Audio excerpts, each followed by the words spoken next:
You know that one neighbor who thinks they run the entire neighborhood? Well, mine wasn't just bossy, she was a thief. Every night my firewood disappeared, until I found out the truth. Turns out the HOA president, yes, Karen herself, had been sneaking into my yard and stealing it. So I decided to give her something she'd never forget. Let's just say her next fire lit up the entire neighborhood, literally. In the quiet, neatly trimmed community of Maple Ridge Estates, life revolved around rules and appearances. Every house looked like a clone of the one next to it.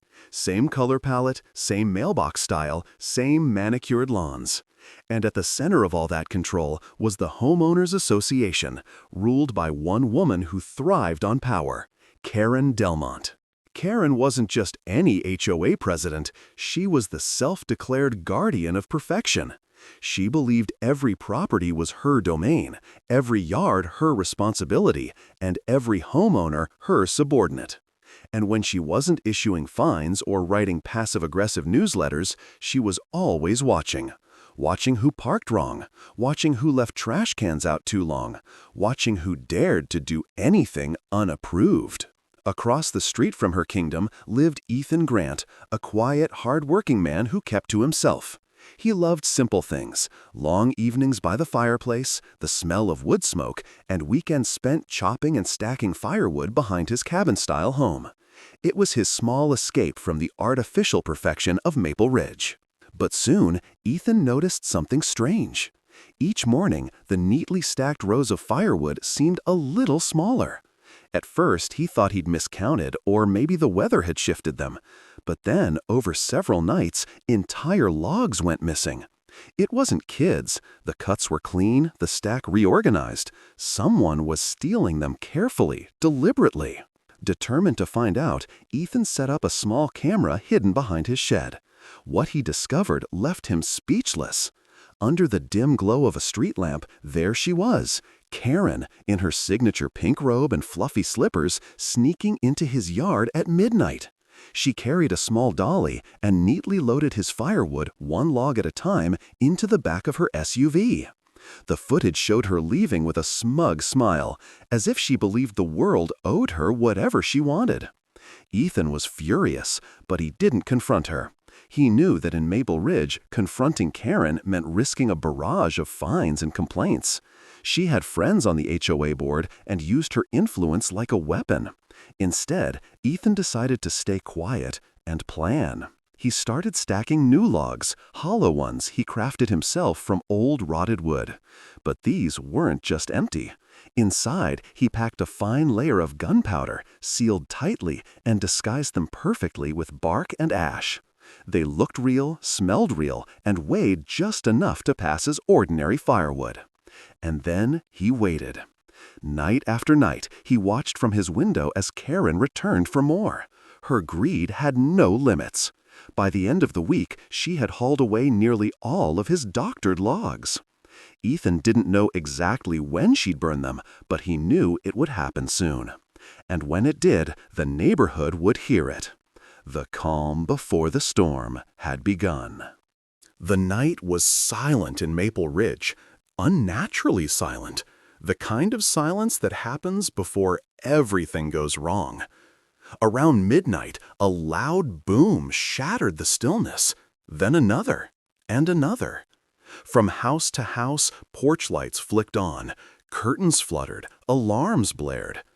At the center of it all was Karen's backyard, a plume of smoke rising into the cold air, embers raining down like angry fireflies. Her prized outdoor fireplace, the one she bragged about in every HOA meeting, was now a smoldering crater surrounded by charred lawn furniture. The firewood she had stolen had finally revealed its secret. Karen screamed in panic, stumbling around in disbelief as neighbors gathered in their driveways. No one was hurt, but her perfect patio was destroyed, a blackened scar in the middle of her pristine backyard. The fire department arrived within minutes, and soon the flashing red lights painted every house in the neighborhood.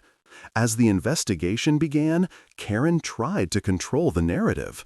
She claimed the firewood was hers, that she had bought it from a friend, and that something must have been wrong with it. But the neighbors were skeptical, especially when Ethan quietly stepped out of his house and watched from across the street. He didn't say a word. He didn't need to. The camera footage he'd saved told the truth. The late-night thefts, the stolen logs, the evidence of her sneaking onto his property. When the fire inspector discovered traces of gunpowder residue inside the remaining burned logs, suspicion turned to confusion. Why would anyone's firewood contain explosives? Karen's explanations grew more desperate, more chaotic. But Ethan remained calm. The next morning, he handed the footage to the HOA board, who had no choice but to confront their queen bee. The evidence was undeniable. Karen had been stealing, and her greed had nearly caused a neighborhood disaster. The community was stunned. For years, they had feared Karen's authority, her fines, her judgment, but now the tables had turned. Still, Ethan wasn't fully satisfied. She had taken more than just his wood. She had taken his peace. And even though she'd been humiliated, he knew Karen wouldn't give up that easily. She wasn't the type to admit defeat. And he was right, because that night she started plotting revenge.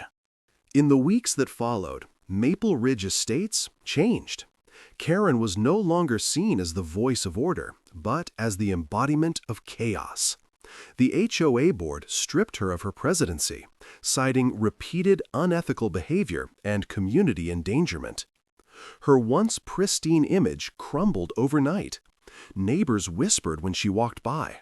Anonymous flyers appeared in mailboxes, showing still frames from the footage of her stealing wood.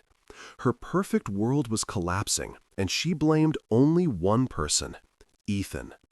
Late at night, his security cameras caught her car idling outside his home, headlights off, watching.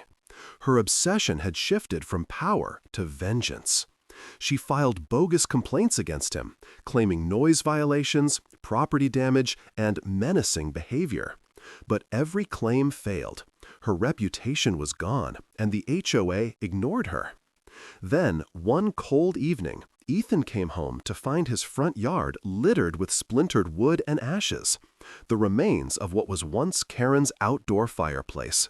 A silent message. But Ethan didn't retaliate this time. He didn't need to. Because the local news picked up the story.